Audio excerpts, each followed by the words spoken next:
L'axe Afrique-Caraïbes entre dans une nouvelle phase stratégique de coopération sud-sud, où l'énergie s'impose comme levier central d'intégration économique.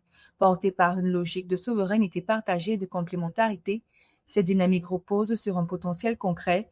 Selon l'International Trade Center et Afreximbank, les échanges pourraient atteindre 1,8 milliard de dollars d'ici 2028, sous réserve d'une amélioration des infrastructures logistiques. Dans ce cadre, les États africains et les membres de la communauté de la Caraïbe multiplient les initiatives conjointes pour structurer des investissements dans les infrastructures énergétiques et accélérer le transfert de technologies propres.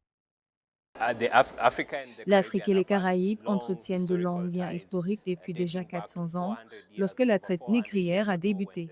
Nous avons ainsi besoin de commencer à reconstruire nos liens sur la base de cette histoire commune en vue de renforcer la collaboration dans le secteur énergétique.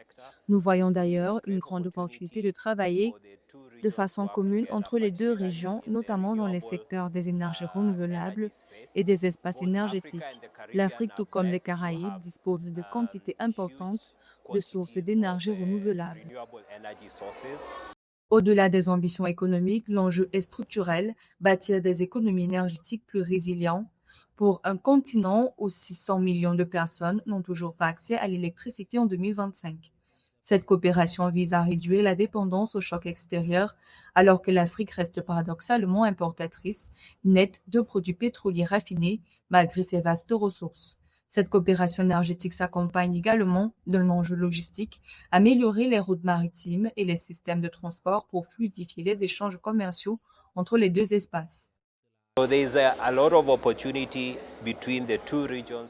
Il y a énormément d'opportunités entre les deux régions pour réellement intégrer le secteur de l'énergie, l'accès à l'énergie et les infrastructures énergétiques comme un moyen de réduire le déficit énergétique auquel les deux régions font face alors qu'elles figurent parmi les régions les plus pauvres en énergie dans le monde. Au-delà de l'énergie, cette dynamique s'inscrit dans une vision plus large de développement durable partagé où la sécurité énergétique devient le moteur d'une croissance inclusive.